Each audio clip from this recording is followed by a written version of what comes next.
everyone, and welcome to another monthly reads video. So in this video I'll be looking at the books that I read in August, which were a little bit different to the things that I've been reading of late, so I hope you enjoy.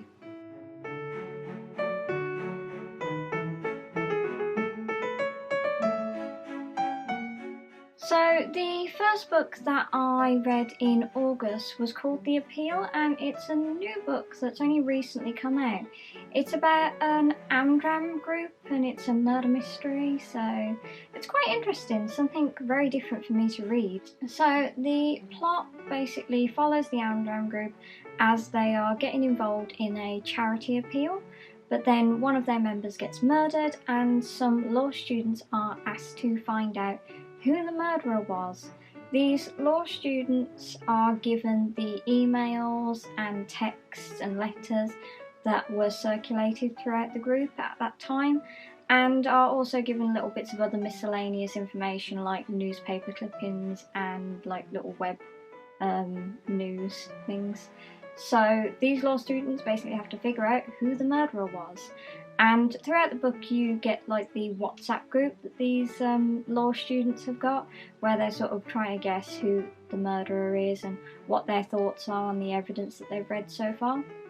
And as you get partway through the book, the murder happens, and then you realise that maybe the person that was put in prison for it originally is not the person that should be in prison for the murder.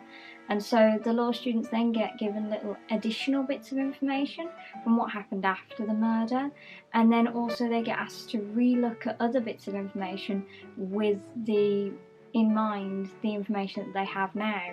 And this really affects the way that they view that information. I enjoyed the way it was written, with it being the emails of the characters, as this allowed them to have a unique voice, and also it allowed you to sort of get a deeper understanding of them as a character, but also it provides extra clues because there's little like telltale things that each of them do in their emails, and that sort of tells you their involvement with what's going on, and also who they lie to and who they don't lie to, and it just gives you a deeper understanding of all the relationships of the characters, and I really enjoyed that aspect of it. Overall, I really enjoyed this novel.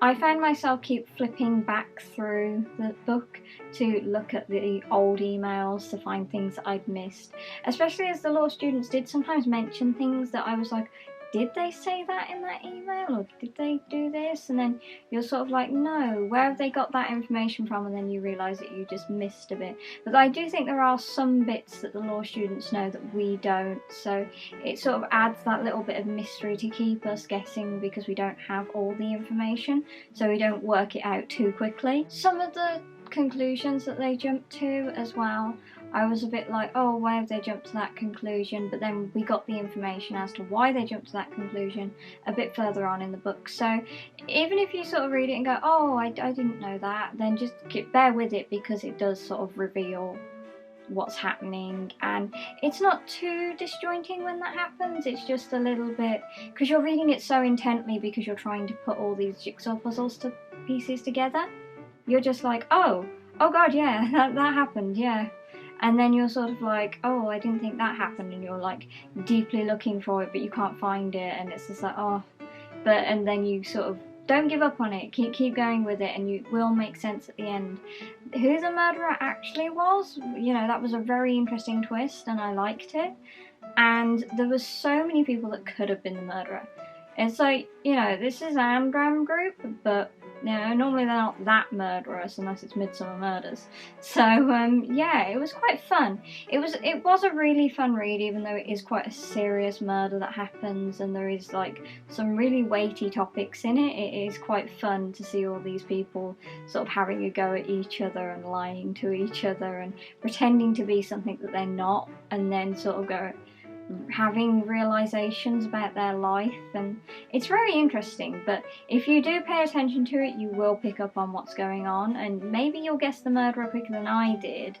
But then again, even I sometimes picked up on some of the bits and was just like, oh, that's not No, that's nothing. It's just somebody lying for no reason, and then you learn that, oh, that was the bit where it was important, and this person lying over here was the bit that wasn't important. Pacing of the overall book was really enjoyable, and I felt like each character created their own pace, and that suited them.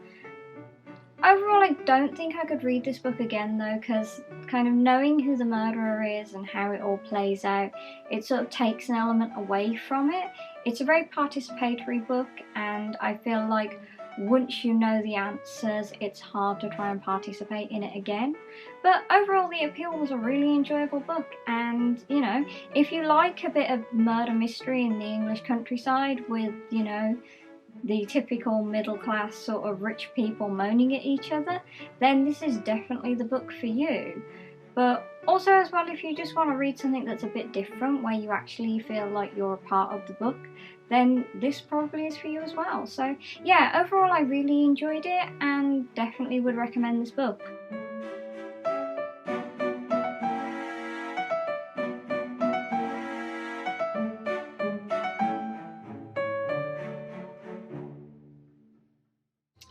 So, the next book that I read in August was this one, Six Crimson Cranes, and I was really pleasantly surprised by this book.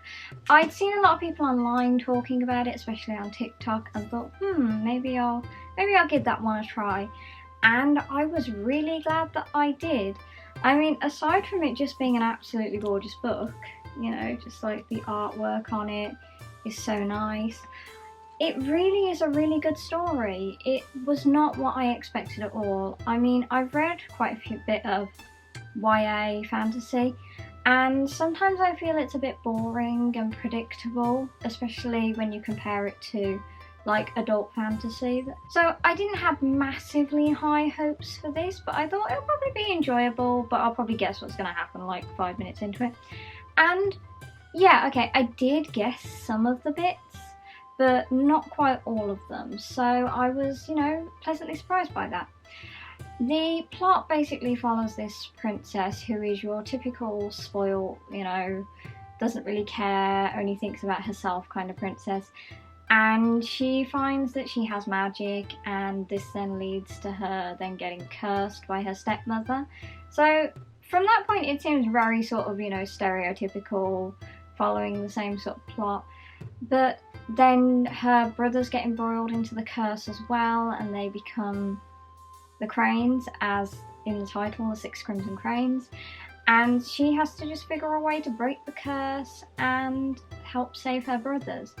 And along the way she meets some very interesting characters and people that were involved in her life before, but not in a way that she kind of understood. So it was nice to see the twists and turns, and how the pacing of it was really good, because you would get these moments where it would be going really kind of slow, the day-to-day life of what was going on for her, and then suddenly there'd be quite a lot of action.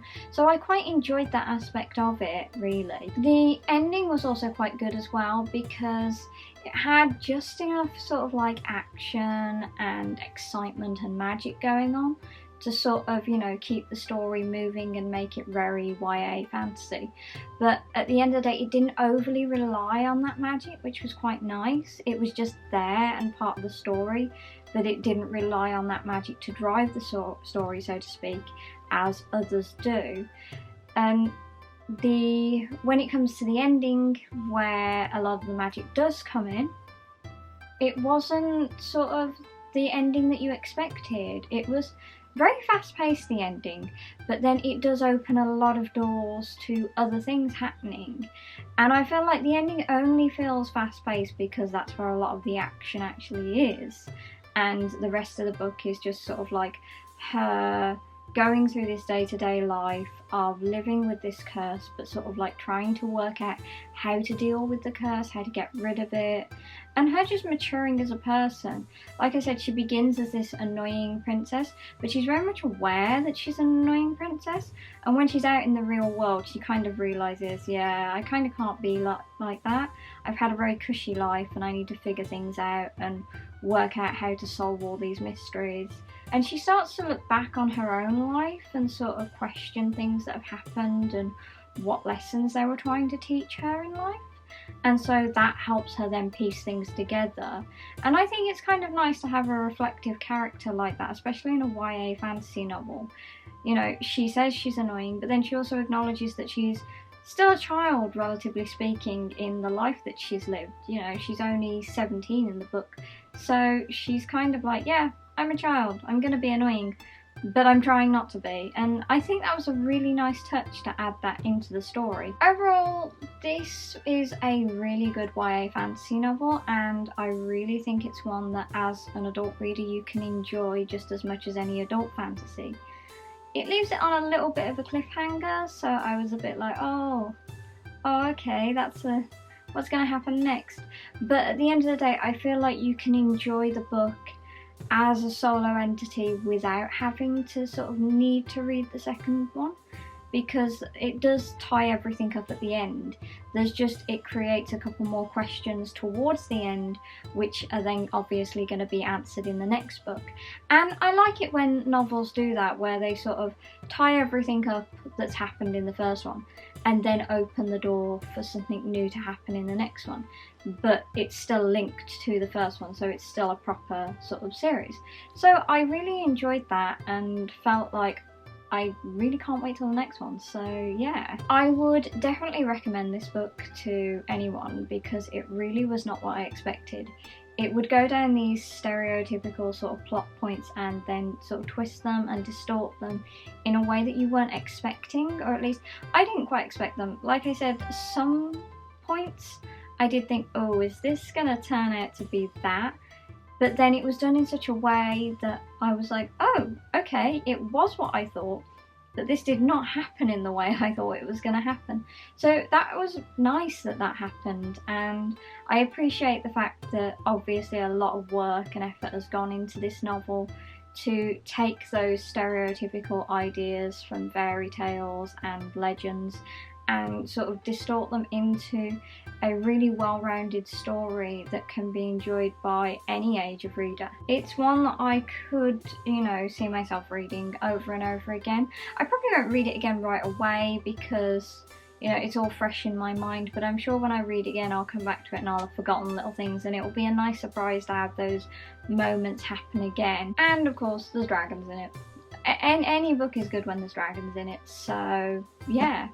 Definitely one for people to have a look at and have a read of if you haven't already.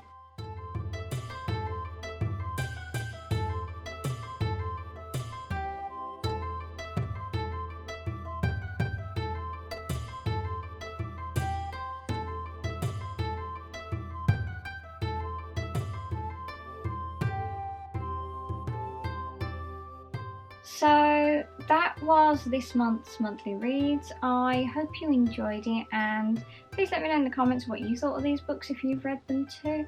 And as always, please like and subscribe. Thank you so much. Bye!